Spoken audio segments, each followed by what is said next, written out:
Section 6, an overview. Chapter 11, implications. The history of American ethnic groups has implications that reach beyond ethnicity. In an individualistic society, ethnic history reminds us of the enduring consequences of centuries-old cultural patterns into which each individual is born. As a noted historian once observed, we do not live in the past, but the past in us. Ethnic history, in addition, reflects how hard it is for differing human beings to get along with each other, not only when they carry such broad labels as Jews, Chinese, or Mexicans, but also in the many fragmented elements within these and other groups. History is what happened, not what we wish had happened, nor what a theory or an ideology says should have happened. On the contrary, history can sometimes help to assess our beliefs about the past or about the present or future. To seek for cause and effect in history is very different from seeking for justification and condemnation. Causal and moral analyses are each difficult enough without being confused with each other. For example, the extent to which one group's poverty is caused by another group's bigotry is a causal question, not a foregone conclusion, because of the moral repugnance of bigotry. It is not unknown for bigots to find themselves overtaken and left behind, economically and socially, by groups they have hated and stigmatized as inferior. Why this sometimes happens and sometimes does not is a causal question. But if bigotry alone was a sufficient causal explanation, Jews and Japanese would not be among the most prosperous American ethnic groups. More generally, to seek the factors that advance and retard the progress of groups is in no way to morally or otherwise rank or grade these groups. Every human being is born into a world he never made, regardless of what ethnic label he carries. It is not personal merit, but simply good fortune to be born into a group whose values and skills make life easier to cope with. But it is enormously important to get what insight we can into what those values and skills might be and why. Despite the obvious importance of money, some of the most economically successful ethnic groups, Jews being the classic example, began destitute when they first set foot on American soil. Despite the supposed prerequisite of political cohesion, some of the most remarkable advances in the face of adversity were made by groups that deliberately avoided politics, notably the Chinese and Japanese. Conversely, one of the slowest rises of any group with advantages of color and language was by the Irish, who were unexcelled in political success. Despite the supposedly crucial factor of the frontier in the history of opportunity in America, some of the most successful ethnic groups never came near the frontier, or arrived after its closing had supposedly slammed the door on upward mobility. Among the most prominent people on the frontier were the Scotch-Irish, whose descendants now form one of the country's largest pockets of poverty in the Appalachian region. The educational panacea is undermined by the history of groups like the Jews, the Chinese, and the Japanese, who first rose by their labor and their business sense, and only later on could afford to send their children to college. There are, however, some general patterns that do appear in history. Determining the reasons for those patterns and their implications may throw some light on ethnicity, on American society, and on human beings more generally. Patterns. Perhaps the most striking pattern among American ethnic groups is their general rise in economic conditions with the passage of time. Progress is so generally taken for granted in the United States that it is necessary to realize that it is not automatic. In many parts of the world, people still live at an economic level not much above that of their ancestors. But in addition to absolute rises in living standards, political representation, and longevity, American ethnic groups have typically also risen in relative terms. Italian Americans, who earned less than half the national income in the early 20th century, now receive more than the national average. The poverty-stricken Jews of the late 19th century now earn more than any other ethnic group, including Anglo-Saxons. There are wide variations in the rates of progress among American ethnic groups, but progress itself is pervasive. Every ethnic group has encountered obstacles to its progress in the United States, but the obstacles and suffering they experienced before arriving here usually exceeded anything experienced on American soil. Anti-Semitism in the United States meant encountering snobbery and occupational restrictions, but not living under the threat of mass expulsions and massacres. Even the historic bitterness of slavery was worse for Africans enslaved to the Arabs or in the rest of the Western Hemisphere, where slaves died off faster than they could reproduce. In short, America has never been exempt from the age-old sins that have plagued the human species. What has been distinctively American is the extent to which other factors have also been at work, usually for the better. Comparison problems. It has often been said that we are a nation of immigrants. In a sense, that is true, but the blanket term immigrants covers many important distinctions among the various peoples who came to America. The famine Irish and the East European Jewish victims of pogroms were essentially refugees who fled in whole family units, burning their bridges behind them, and arrived in the United States committed to becoming American.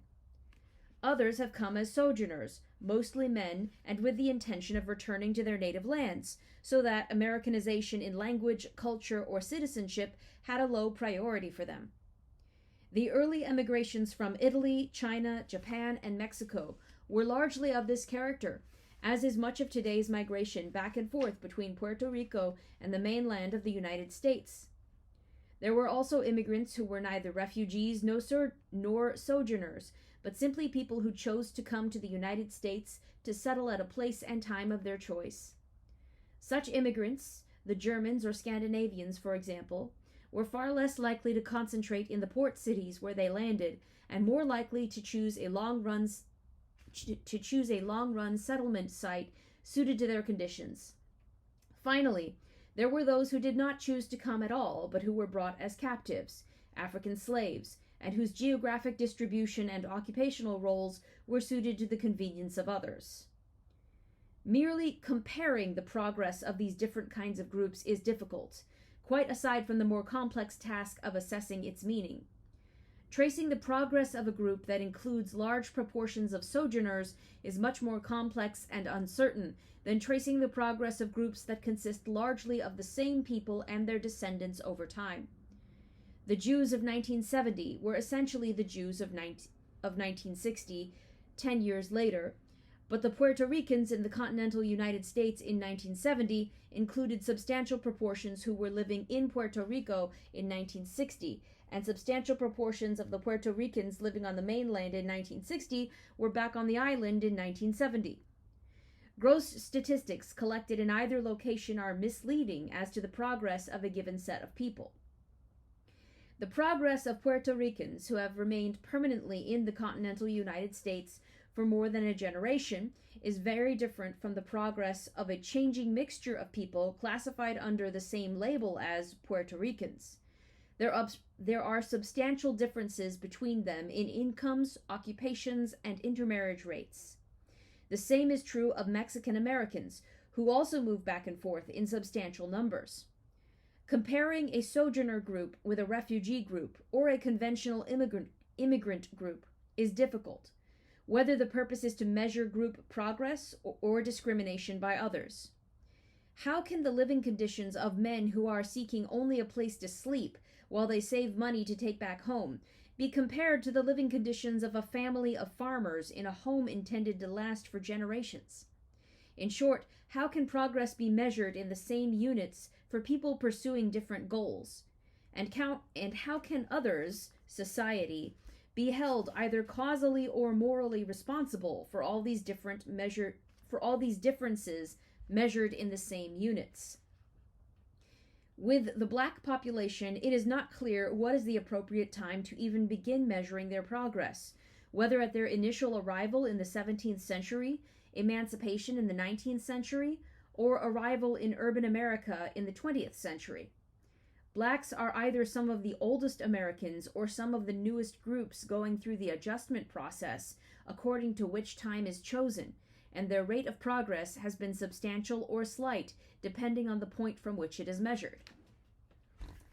Ethnic succession. While each ethnic group is in some way unique, there has also been an historical pattern of one group replacing another in neighborhoods, jobs, leadership, schools, and other institutions. Today's neighborhood changes have been dramatized by such expressions as white flight, but these patterns existed long before black-white neighborhood changes were the issue. When the 19th century Irish immigrants flooded into New York and Boston, the Native Americans fled.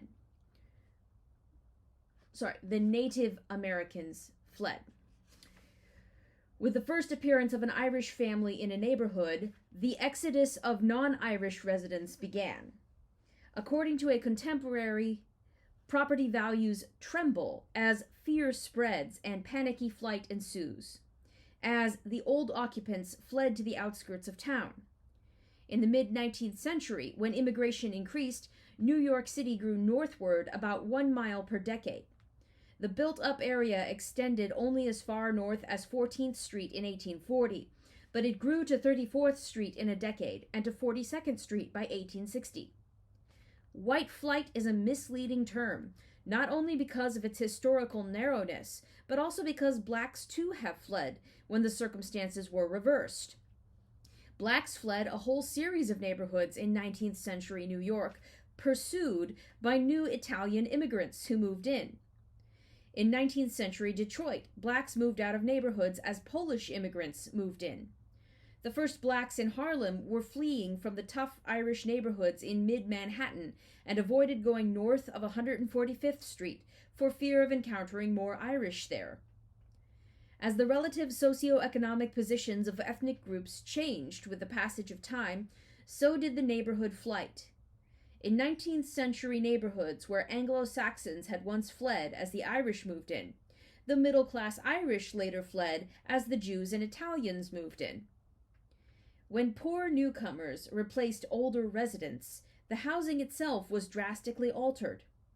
The poor have seldom in history occupied brand new housing, built specifically for them. They have inherited housing originally created for higher income people, who could afford more living space per person. Therefore, existing dwelling units have been broken up into smaller units for lower income tenants. Smaller apartments were created by partitions, and existing apartments were shared by more people, either cooperatively or through the device of renting rooms to help pay the rent. Virtually every ethnic group has passed through a stage where taking in roomers was a pervasive pattern. In 1880, there was an average of more than 1 roomer per family among Italian immigrants. By 1905, this had dropped to about 1 roomer for every 2 families, at the time about the same as among the Jews. This was still higher than among Harlem Negroes in the 1920s, when taking in roomers was considered a notorious, widespread practice. As in many other areas, the later practice was considered shocking and peculiar only because the history of the earlier pattern had been ignored or forgotten. With the transfer of housing down the social scale came different maintenance policies. The pattern in the 19th century immigrant slums was to allow old buildings to deteriorate until they wore out and were torn down. In other words, repairs were deliberately neglected on the theory that they would be wasted on the destructive tenants who now inhabited the building. Nor were these beliefs about the immigrant tenants all hostile stereotypes. Even a sympathetic reformer said of them that they carry their slums with them wherever they go.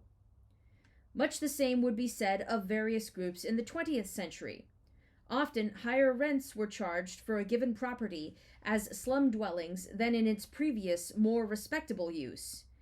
Nevertheless, profit rates on slum properties were not particularly high, despite much assertion to the contrary by social reformers. The faster depreciation of slum housing was one factor. More fundamentally, however, profits are made on rent paid, not on rents charged. Evictions for non-payment of rent were very widespread in 19th century slums. Non-payment of rent was also a pattern persisting among 20th century slum dwellers, although legal changes have made eviction more difficult in more recent times. Exorbitant rents for slum dwellings do not imply higher than average profit rates on slum property. Ethnic succession did not end with neighborhoods. Early Irish immigrants were often used as strikebreakers and were hated and kept out of unions as a result. Later, the Irish were unionized, and Italians, Negroes, and many others were used as strikebreakers, encountering in turn the same hostility and resistance to their admission to unions. Still later, the Irish were union leaders, while Jews or Italians were rank-and-file union members. Today, there are unions where Jews are union leaders and Black and Puerto Ricans are members. Similarly, in the schools, the Irish immigrant children in the mid-19th century were taught by Protestant Anglo-Saxon teachers. Half a century later, Jewish immigrant children were far more likely to be taught by Irish Catholics than by Jewish teachers. A generation later, Negro children in Harlem were far more likely to be taught by Jewish teachers than by Black teachers. Few children of rising ethnic groups have had role models of their own ethnicity. Some of the most successful, notably the Chinese and the Japanese, almost never did. While various ethnic groups succeeded each other in neighborhoods, schools, jobs, etc., the country as a whole was also changing. The installation of underground sewage lines and indoor plumbing in the late 19th century meant that no other urban ethnic group had to endure as primitive and dangerous a set of living conditions as the Irish had in the mid-19th century. Subways, trolleys, and eventually bus lines made it feasible for working people to spread out and still get to work in a reasonable time. The incredible overcrowding on New York's Lower East Side in the 19th century was never to be approached again in modern slums. Blacks, Puerto Ricans, and Mexican Americans today live in crowded housing conditions compared to their contemporaries, but in no way so crowded as the conditions among the Jews, Italian, or the Irish in the 19th century. Overcrowded schools today may have perhaps half as many students per class as in 19th century schools on New York's Lower East Side. The problems of today are very real and sometimes severe, but they are by no means historically unprecedented. Many of the problems of the poor and powerless remain the same, whatever group fills that role at a given time. The Jewish Daily Forward commented in 1907, "Police in the Jewish quarter of New York are the most savage in America." An Italian immigrant writer complained in early 20th century about his experiences with the rudeness and inconsiderateness of government officials, which he found disgusting.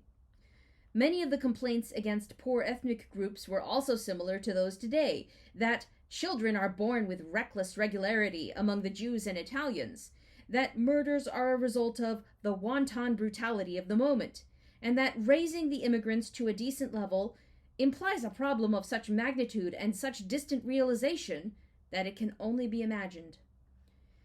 Despite many striking similarities over time, ethnic history is not a mere repetition of patterns, not even with an overlay of general progress. There are distinctive patterns, groups that behave very differently in very similar circumstances, as well as groups that the larger society has treated very differently. Ethnic differences. Perhaps the most striking difference among ethnic groups themselves is in their attitudes towards learning and self-improvement. Jews seized upon free schools, libraries, and settlement houses in America with a tenacity and determination unexcelled and seldom approached by others. They not only crowded into the public schools, but the adult night schools as well, after long days of work, paid to go to lectures out of their small wages, and kept the public libraries busy trying to keep them supplied with serious books. And still the Jewish Daily Forward castigated them for not doing enough. Living and working under very similar conditions to those of contemporary Jews, the Italian immigrants were among the most hostile of all Americans to the public schools, least interested in the public libraries, and most suspicious of the settlement houses. It would be difficult to explain this contrast on the basis of anything that had happened to these Jew groups in America. Yet the very different histories of the Jews and Italians in Europe provide ample reason. Certainly, life in southern Italian villages produced little incentive for acquiring formal education, which would have been useless, if not counterproductive, for southern Italian peasants or laborers. Neither discrimination nor ability differences are necessarily implied by the very different academic performances of Italians and Jews in the same schools. The family has also played very different roles in different groups. While poverty has been blamed for the large number of breakups of Irish families in the 19th century, similar poverty among Italian immigrants at the turn of the century did not lead to any such result. Nor did the Italians accept charity or resort to prostitution nearly as often as the Irish or other groups in such circumstances. Current circumstances are far from all determining. It is not only the stability of the family, low rates of desertion or divorce, that is important, but also the values embodied in the family. Italians and Jews have both had highly stable families, but the values of the Jewish family drive the individual toward upward mobility, while Italian family values have, in the past at least, often made the individual feel that he was somehow betraying the family by moving beyond its orbit into a wider world. When the family is formed also has been an important factor in a group's history. Mexican-American families are highly stable, but are formed very early in life. Half of all Mexican-American women have married in their teens, while only 10% of Japanese-American women have married that young. This has obvious implications for the ability of the young women in these two groups to obtain education. Young men in these two groups likewise face very different prospects of getting higher education, when many more Mexican-American men are likely to have the responsibilities of fatherhood at a time when Japanese-American men are college students. The future careers of both men and women in these two groups are bound to differ. Differences among ethnic groups themselves are seldom explicitly denied. They are, however, implicitly muted or ignored in political efforts centering on what the larger society can, or should, do for various ethnic groups. Why groups differ as much as they do, and in the particular ways that they do, is a complex question to which history gives some clues. Racial or genetic explanations of differences in group progress have also enjoyed varying amounts of popular and professional support over the years. Evidence has ranged from international comparisons of other countries with racially different populations to differences in IQ levels and patterns among American ethnic groups. International comparisons provide evidence both for and against genetic explanations of group differences. While European nations today are generally far in advance of most of the rest of the world in technology, income, and other widely used indices of progress, centuries ago the Chinese or Egyptians were in the forefront of civilization, with Europeans far behind. Substantial reshuffling of the rankings of nations and races at different stages of history undermine genetic explanations in general. A reshuffling of the IQ rankings of American ethnic groups within a period of half a century undermines the theory of genetic determination of intelligence, even aside from questions about the tests themselves. The fact that black orphans raised by white families have IQs at or above the national average is even stronger evidence against that theory. Polish Americans had average IQs around 85 during the 1920s, compared to a national norm of 100. But in the 1970s, their IQ level was 109. This 24-point rise in IQs was not only remarkable in itself, but was also larger than the current black-white IQ difference, 15 points. Italian Americans likewise rose over the years from IQs averaging in the low to mid-80s to IQs around the national average. Perhaps the most dramatic changes have been among Jewish Americans. Jewish soldiers in World War I averaged some of the lowest scores on mental tests of any of the numerous ethnic groups tested. Yet within a decade, this economically rising and rapidly acculturating group had achieved an average IQ level above that of Americans in general. Controversy over the genetic component in intelligence has had a profound effect in history, whatever the intellectual merits or demerits of the theories themselves. Both proponents and opponents of theories of innate differences have often argued as if there was a direct correspondence between ability, however defined, and results. That is, and as if the large intervening factor of cultural differences did not matter. Culture. Whether in an ethnic context or among peoples and nations in general, much depends on the whole constellation of values, attitudes, skills, and contacts that many call a culture and that economists call human capital. For more than a century, people have marveled at how quickly some nations recover economically from the utter devastation of war. The so-called German miracle after World War II was only the most recent example of something that has happened before in other places. What war destroys is the tangible physical capital of a nation, its cities, factories, farms, railroads, and highways. What it does not destroy is the human capital that built all these things in the first place and can build them again. John Stuart Mill pointed out more than a century ago that the physical elements of an advanced economy wear out and are used up in a few years and would have to be replaced anyway. What war does is speed up this process, but continued progress depends on what people know and will do.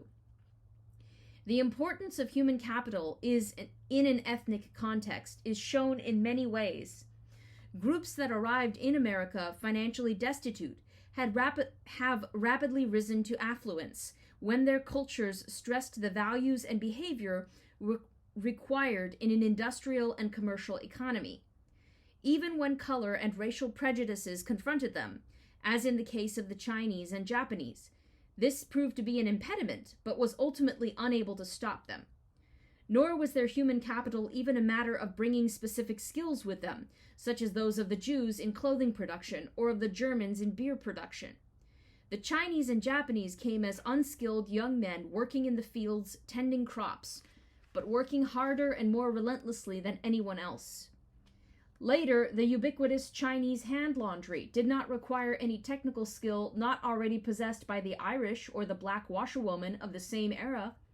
But the Irish and the blacks never set up laundries or any other businesses with the frequency of the Chinese or Japanese, although the two Asian groups were initially hampered by lack of money and lack of English, as well as by a lack of technical skills. Japanese gardeners did not have to master any equipment more technical than a lawnmower. What made these humble occupations avenues to affluence was the effort, thrift, dependability, and foresight that built business out of menial tasks and turned sweat into capital. In the same way, many Jewish pushcart peddlers eventually became store owners and sometimes owners of whole chains of stores. International comparisons of ethnic group progress reinforce the importance of human capital.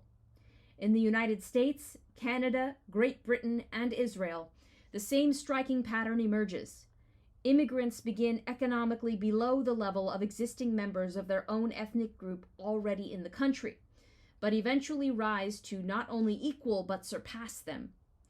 In the United States, native-born Americans of Cuban, Japanese, Mexican, Negro, or Filipino ancestry are overtaken by immigrants of the same respective ancestry.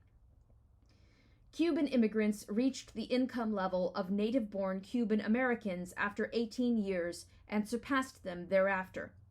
Mexican immigrants take 15 years to overtake native-born Mexican Americans. Japanese immigrants take 18 years to overtake native-born Japanese Americans. Immigrants from the Philippines overtake native-born Filipino Americans in 13 years, and Black West Indian immigrants overtake native Black Americans in 11 years. The lengthy period required to equal the economic level of people of the same race or ethnicity born on American soil suggests something of the amount of human capital needed, not simply the technical skills, which could usually be acquired in much shorter time, but the whole spectrum of experience, contacts, personal and institutional savvy, confidence, and ease. However, the fact that immigrants not only equal, but eventually surpass their native-born counterparts also suggests that they brought some advantage in terms of human capital. that migration is a selective process, bringing the more ambitious or venturesome or able elements of a population. Once they acquire all the other kinds of human capital they need, this advantage, or these advantages, begin to tell. This also implies a difference between selective immigration and unselective wholesale refugee flight. The famine Irish of the 1840s were more like refugees, fleeing a national catastrophe in which people were literally dying in the streets. Their slow and difficult adjustment in the United States may in part reflect that. Immigrants from Meiji Japan may have had no more skills in the naive sense, but were much more selectively chosen for personal qualities, as well as partially acculturated to American norms and goals in Japan itself. Specific skills are a prerequisite in many kinds of work, but history shows new skills being rather readily acquired in a few years, as compared to the generations, or centuries, required for attitude changes. Groups today plagued by absenteeism, tardiness, and a need for constant supervision at work or in school are typically descendants of people with the same habits a century or more ago.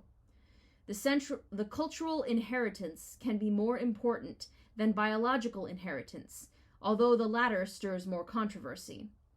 In special, isolated circumstances, where the necessary values and disciplines had developed among small segments of blacks, for example, the skills and economic results have followed. Among the more striking examples were the hundreds of small businesses established in the depths of the Great Depression by the very lowest income and usually ill-educated followers of Father Divine. The success of their businesses, founded under such wholly unpromising circumstances, contrasts with the massive business failures under the government-sponsored black capitalism programs of the 1960s and 1970s. Although the latter have had more financial support and/or experts available, the Father Divine cult developed more human capital in terms of both individual discipline and group cooperation. The black Muslims have also achieved business success while drawing on the least educated and lowest income segments of the black population. The importance of human capital is also shown in areas dealing with education. The most successful black high school, in terms of either student test scores or alumni career successes, was also a school with less absenteeism or tardiness than white schools in the same city. It was not simply that either absenteeism or tardiness as such was so important, as that a set of attitudes towards school caused students to be there consistently and on time.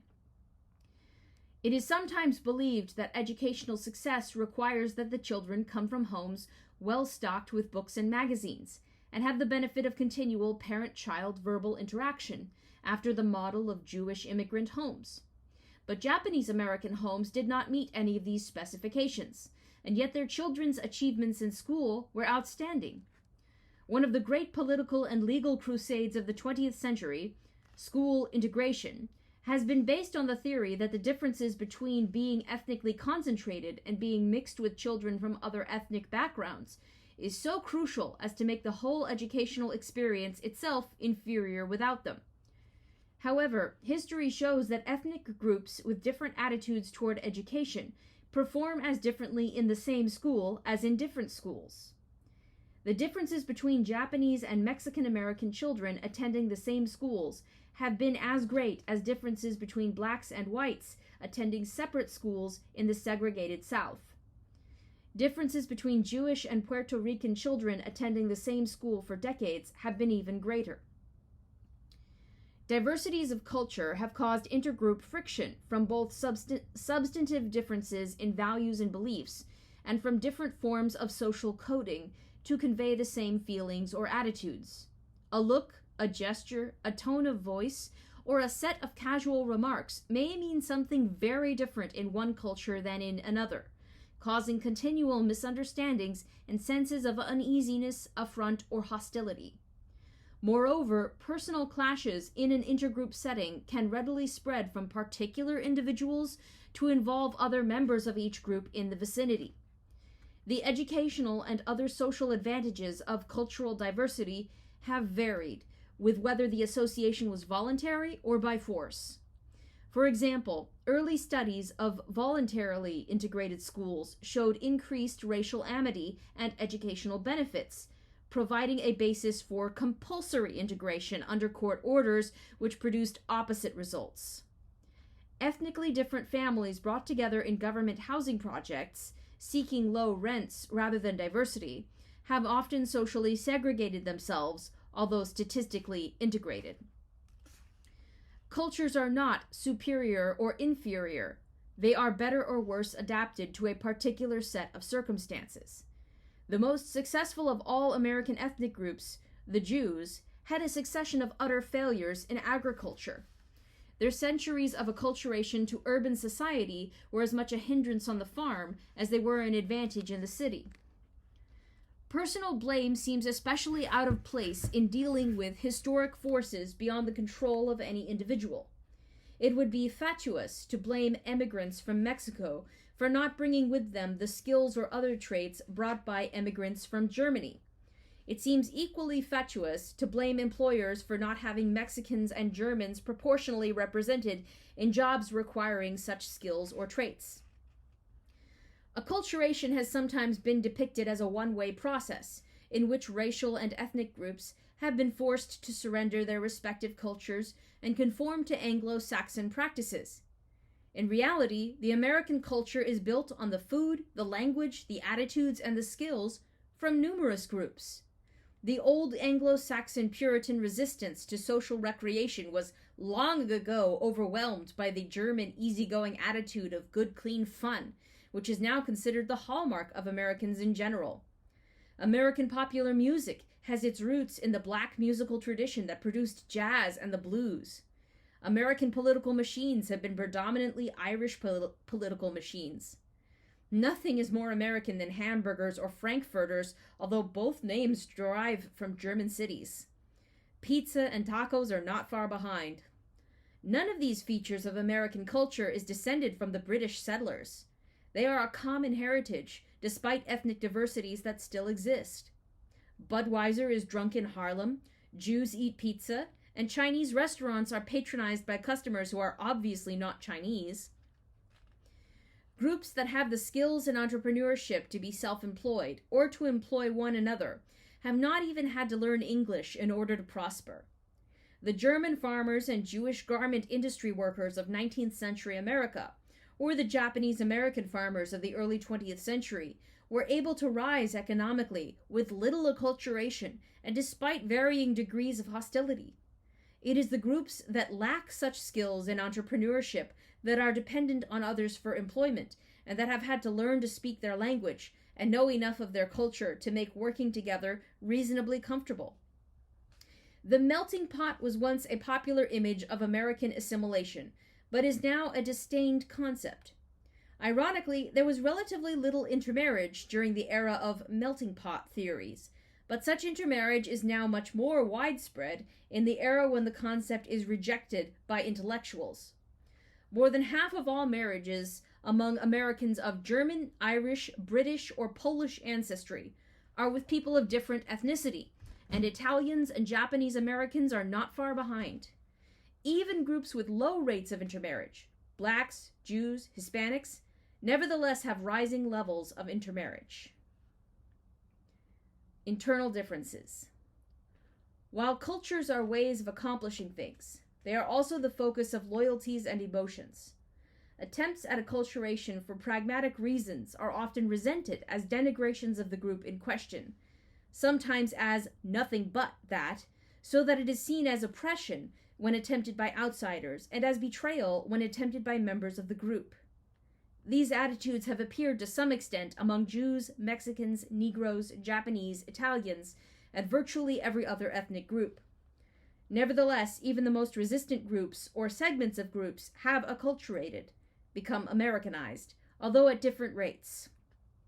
Sometimes intra-group differences have been generational. After the struggles of the first and second generation have produced enough acculturation and affluence for the third generation to afford nostalgia for a vanishing ethnic culture, the younger members of the third generation, especially, may become fiercely concerned about a language they cannot speak, customs they have never followed, and an identity they have never had. This too has occurred in the most diverse groups: the Japanese, Irish, Mexicans, Jews, Negroes, and others. Efforts may be made to deliberately or artificially acquire a heritage that they, in fact, never inherited. Internal differences in acculturation have typically led to social and physical separation within the group, again, a pattern common to a variety of groups. New or less acculturated members of the group continue to live at the initial settlement site, while more acculturated families distance themselves from them, and so on successively to the most acculturated and affluent families on the outer fringes of the ethnic neighborhood, leading its expansion into the surrounding larger community. This classic pattern of concentric rings of differently acculturated peoples of the same ethnic group has appeared in some cities, but various barriers, such as other groups that will not move, often mean that new ethnic communities of differently acculturated people are scattered at some distance from each other. Rising Jewish families who moved from the Lower East Side of Manhattan to newer middle-class communities in the Bronx were a typical example of a widespread pattern among many ethnic groups. Sometimes, especially in more recent years, more acculturated and affluent members of an ethnic group are individually scattered among the general population. Affluent Chinese no longer live in Chinatowns or in middle-class ethnic ghettos. In the earlier immigrant period, or the earlier urban migration period for blacks or Puerto Ricans, these residential separation patterns may reflect acculturation differences more so than simply economic differences as such.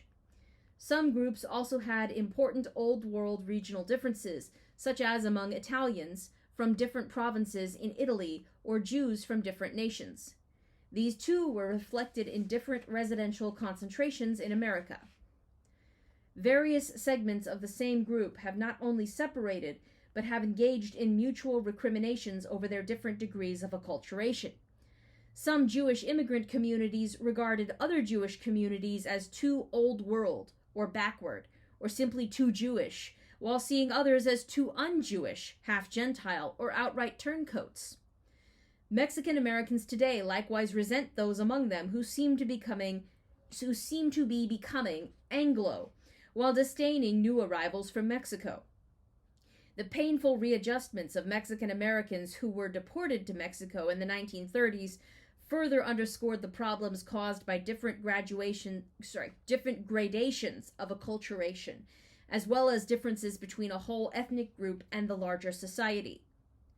Sometimes the initial group differences have been recognized by employers, especially where work required extended periods of living together. Back at the turn of the century, employers of Italian work gangs learned that putting men together who came from different parts of Italy was an open invitation to violence. The same was true to an even greater degree when Protestant and Catholic Irish work gangs dug canals in the 19th century. In contemporary America, black migrant farm workers work and live in different camps when they are of West Indian rather than native origin.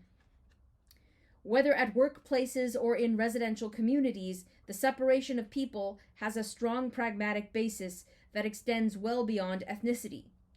Older people generally do not want to live where there are many teenagers, and young adult apartment communities often have a no-children policy.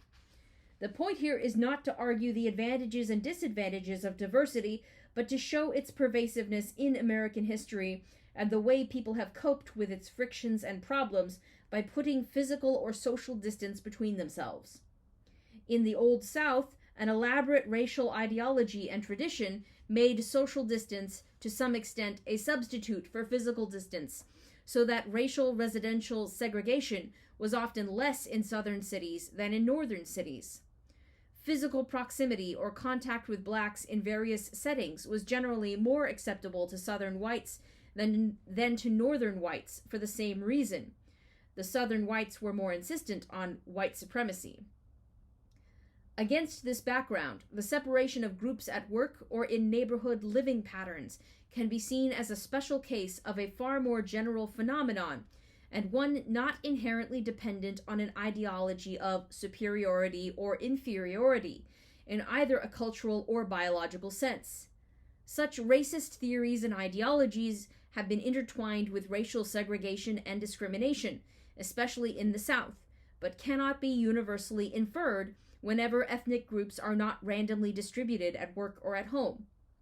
Even this late in history, half of all Eastern and Southern Europeans in American cities would have to be relocated to get a random distribution of them residentially. Groups that have long enjoyed open access to housing are still not randomly distributed, in part because of their own preferences. Racially identifiable patterns in living, working, or attending schools are visible to the naked eye, but are by no means unique otherwise. It is not even a question of whether one group is considered to behave or perform better or to have innate superiority.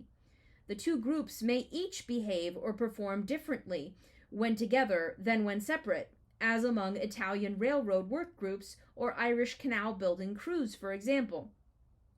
This too has implications that reach beyond ethnicity. Men and women also behave differently when together than when separate, and these differences may or may not facilitate the purposes of particular institutions. The issue is not inherently one of superiority, inferiority, or equality. Ironically, intergroup hostility has usually been greatest among groups most alike in their social and economic conditions, and better relations have been more common among groups that are quite different. Prior to the Civil War, the most anti-slavery ethnic groups in the United States were the Germans and the Scotch-Irish, composed of skilled workers and independent farmers, and including some very wealthy elements as well, especially among the Germans. In the 20th century, Black civil rights movement has been strongly supported by Jews, whose whole economic and cultural history is radically different from that of Blacks. Conversely, the advancement of Blacks has been bitterly fought at various stages of history by the Irish, whose incomes and occupations were long similar to those of Blacks, and whose history and culture were parallel to those of Blacks in many ways. The importance of expressive, pithy language, the sports they dominated, boxing and baseball, the fields in which they advanced, sports, entertainment, religion, writing, politics, the fields they avoided, science and mathematics, the businesses in which they succeeded, life insurance, banking, publishing, the businesses in which they made little headway, manufacturing, merchandising, and their social pathologies, alcoholism, violence, broken homes. A Raisin in the Sun is a classic play about modern urban Blacks, but contains the classic elements of Irish plays: the strong woman, the immature man, religious faith, and conflicts between generations. One of the most popular movies about Black militancy in the 1960s was a remake of a movie about Irish revolutionaries. Yet despite these similarities, or perhaps because of them, Blacks and the Irish have had the greatest hostility, violence, and bloodshed to exist between any two ethnic groups in American history. Such very dissimilar groups as the Chinese and the Italians have lived peacefully side by side for generations on New York's Lower East Side. It may also be indicative that the rise of more Blacks to middle-class positions, similar to those of Jews, has been accompanied by reduced cooperation between these two groups and to more instances of intergroup conflict. The importance of being with people from similar cultures is emphasized by the highly regionalized emigration patterns found among many groups. For example, in 1948, 70% of the emigrants from Hidaka district in Japan settled in Canada, and 90% of those from one village in Hidaka settled in one small part of Canada. Of the emigrants from Okinawa to the United States, more than 90% settled in Hawaii. With Italian Americans, such regional patterns extended to the point of having people from particular Italian villages locate on the same streets in America. Discrimination. Many discussions of group differences in income or occupation freely invoke such terms as discrimination, or the even more emotionally charged and empirically elusive term exploitation. While clear instances of discrimination have been encountered by many ethnic groups at various periods in their history, Determining how much of the group differences in income, occupation, or housing represent discrimination is a complex and uncertain process.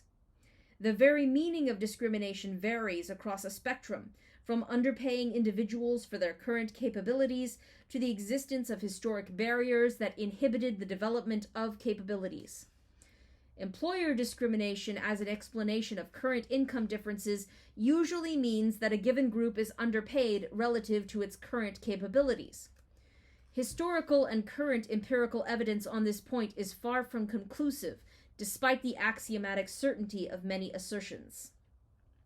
Employer discrimination cannot, for example, explain large income differences among various segments within a given ethnic group, if employers are generally unaware of these internal differences. The poverty that is as common among Hong Kong Chinese as affluence is among native-born Chinese Americans cannot be explained by the existence of racist employers to whom Chinese all look alike. The substantial differences in income between first and third generation Mexican Americans are likewise difficult to explain by employer attitudes when generational information is unlikely to be sought from job applications in the blue-collar occupations in which most Mexican Americans work. Employers are even less likely to seek genealogical information that would enable them to distinguish descendants of free persons of color from other blacks, and it is doubtful if most employers can tell a second-generation West Indian from other blacks, or would even be interested in trying. The purely internal differences in income have implications for differences between the whole group and the larger society. In some cases, one social segment, the Hong Kong Chinese, earn lower incomes than the national average, while another segment, native-born Chinese Americans, earns more than the national average. In the 19th century, Eastern European Jews lived in poverty, while German Jews were affluent. Today, second-generation West Indians earn more than the national average, while native Black Americans earn substantially less. When whole social segments of a group, not just some fortunate individuals, have above-average earnings, it is difficult to explain lower-than-average earnings for the group as a whole by employer discrimination. If employers do not make such distinctions within the group. The existence and effectiveness of economic discrimination depend on far more than the existence or degree of prejudice against a particular group. The historic prejudice and legal discriminations encountered by the Japanese were at least as severe as those encountered by Puerto Ricans, and yet Japanese incomes are more than double the incomes of Puerto Ricans and are significantly above those of Anglo-Saxons. Not only history, but also economics argues against the widespread assumption that group income differences are largely a function of discrimination, rather than human capital differences or differences in age, geographic distribution, and other factors. Translating subjective prejudice into overt economic discrimination is costly for profit-seeking competitive firms, although less so for government, public utilities, regulated industries like banking, or nonprofit organizations such as universities or hospitals. Just how costly was shown by the repeated failures of white employer cartels to control the wages of newly freed blacks after the Civil War, despite having almost every imaginable economic, legal, political, and social advantage. Statistics that today compare the income of ethnic individuals with the same education, for example, as members of the general population, usually ignore large qualitative differences in educational substance and performance. Where these qualitative differences are even approximately taken into account, intergroup differences among comparable individuals shrink dramatically or even disappear. Assertions of consumer discrimination, claims that the poor pay more, likewise turn on group differences that are often ignored. Differences in crime rates, for example, affect the cost of running a store in many ways, leading to different prices for the same item in different ethnic neighborhoods. The honest consumer pays costs created by vandals, hoodlums, and criminals in his neighborhood. But that is different from saying that his neighborhood as a whole is being exploited by the store located there or by other ethnic groups. The steady exit of stores from high-crime neighborhoods suggests that there is no great profit being made there. Ethnic groups also differ in credit repayment, and not always solely by income. Even low-income Italian Americans, for example, are considered good credit risks.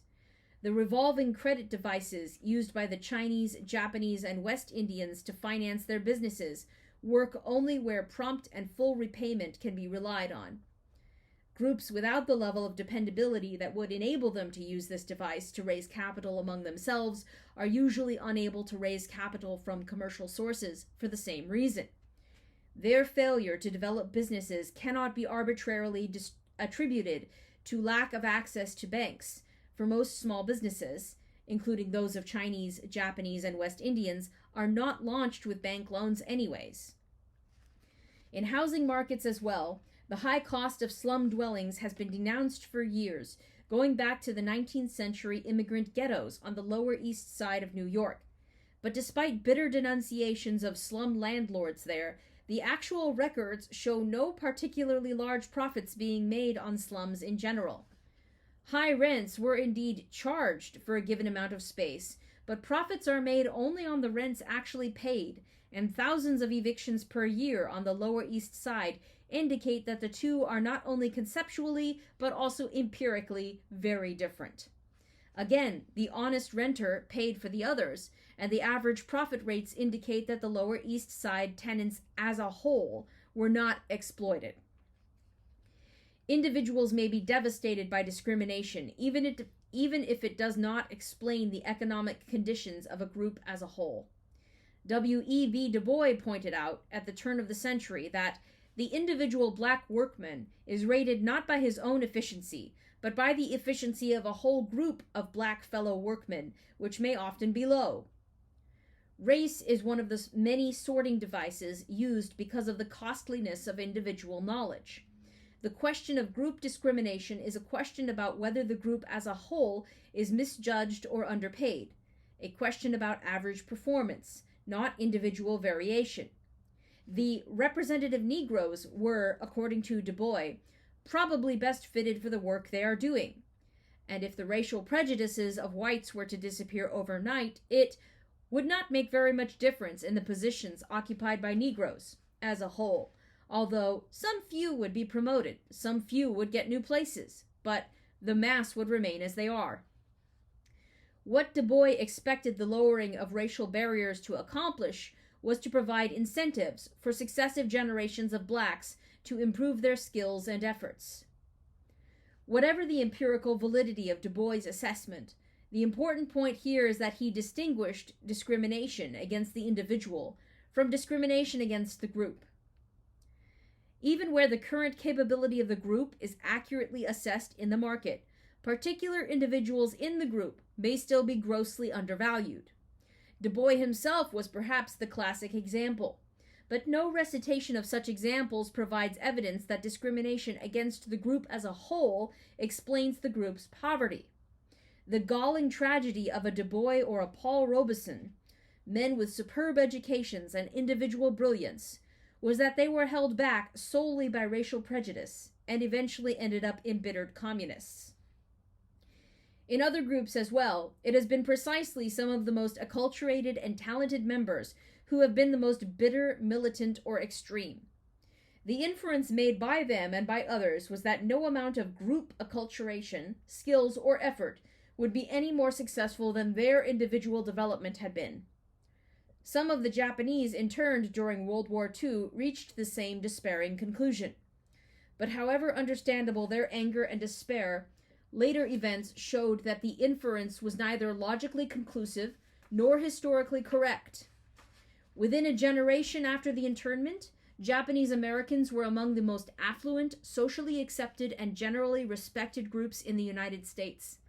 This took about half a century from the beginning of Japanese immigration, and many of the virulent racists they encountered along the way could not have been changed by any conceivable thing the Japanese could have done.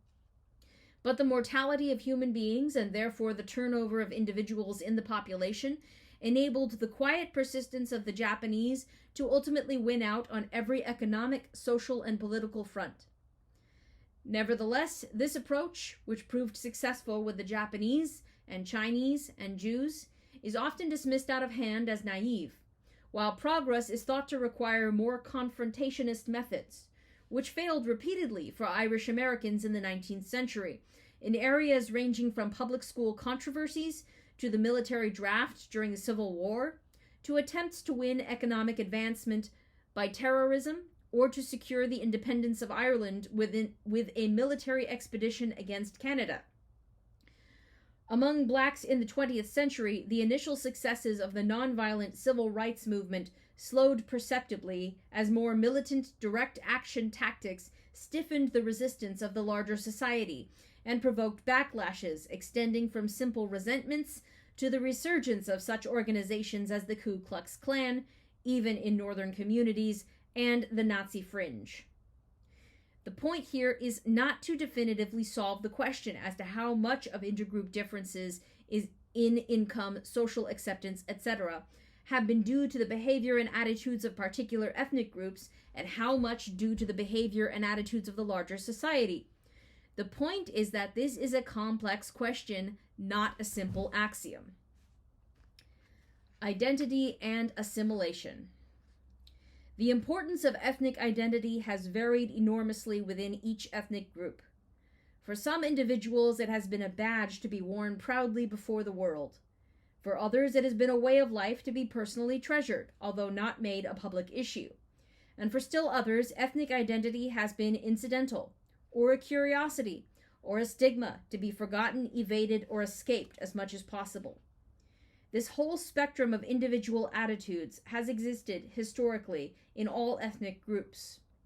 In short, ethnic identity has been a complex and elusive phenomenon. Its specific content has historically varied enormously, even within given groups. For example, the identity of 19th century Jewish immigrants centered on their religious observances and their ethnic and national cultural traditions, including Yiddish. From their perspective, it would seem incomprehensible how someone could be considered a Jew who, like many 20th century American Jews, pays little or no attention to religious observances and lives, dresses, and talks like Gentiles among Gentiles. Yet no one would say that post-Holocaust, post-Israel Jews have lost their identity. Their voting records alone distinguish them sharply from other Americans of the same economic level. They do not live in the past, but the past in them. Ethnic identity has sometimes been thought to be a potent, if not paramount, factor in group progress. But groups with much group identity, in such things as bloc voting or favoritism for political candidates or employees of one's own ethnicity, have not generally done better than groups with less concern over such things. No one exceeded the favoritism of the Irish for other Irishmen, whether in politics or in the church, but in general they advanced no faster than the Italians, who showed little of the same spirit in politics or elsewhere. Some groups, such as the Jews and the Japanese, have enjoyed and maintained their own special culture, but without making a public issue over it, as many blacks or Hispanics have. It is by no means clear that either cultural persistence or group advancement has been promoted by making cultural distinctiveness a controversial issue. The 19th century Irish made more fuss about the Gaelic language than the 19th century Jews did about Yiddish, but Yiddish was far more widely spoken among Jews than Gaelic was among the Irish.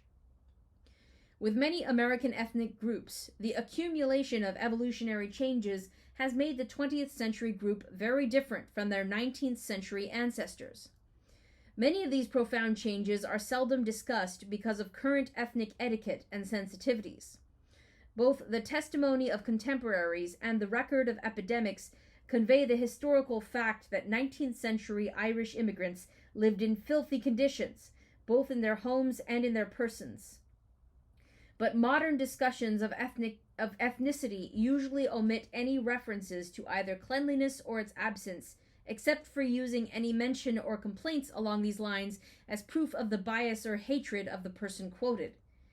Epidemics of filth-related diseases still move very selectively through ethnic neighborhoods, but ethnic differences in life expectancy are axiomatically attributed to the racism of the larger society. Even extremely high automobile accident fatality rates among young men in a group that stresses machismo are automatically attributed to the group's poverty and to the older automobiles they drive as a result. Whatever justifications these apologetics might have within a purely moralistic framework, within a cause and effect framework, they simply blot out major factors at work. Historically, they prevent our knowing or understanding how progress was achieved, or is being achieved, in dealing with internal group problems whose very existence is ignored or denied. A group cannot be getting cleaner over time if any suggestion that it was ever dirty was only a figment of bigots' imaginations. Their children could not have overcome their educational deficiencies in the schools if their only problems were racist teachers and biased tests. No other internal problems, from alcoholism to violence, could be overcome by any group if such things were only biased propaganda or the inevitable results of the failures of society. As a corollary, some of the longest and hardest struggles for self-improvement must be denied, which is to say, history itself is denied. Within the confines of the moralistic approach, progress, like poverty, can only be represented as a product of society, now grudgingly granting new rights or partial acceptance. If the Irish were pariahs in the 19th century and fully accepted in the 20th century, the moralistic approach sees only society's belated change to doing the right thing. It ignores the very possibility that the Irish who are accepted today may be very different from the 19th century emigrants from Ireland, whose personal behavior would still be wholly unacceptable to others today, including today's Irish Americans. The history of American ethnic groups, which is to say, ultimately, the history of the American people, is the history of a complex aggregate of complex groups and individuals. It cannot be a simple morality play. It is a story of similar patterns and profound differences, of pain and pride in achievement. It is, in one sense, the story of many very different heritages. In another sense, it is the story of the human spirit in its many guises. And the rest of this is citations. Well, most of the rest of this is citations. Ethnic America by Thomas Sowell. The end.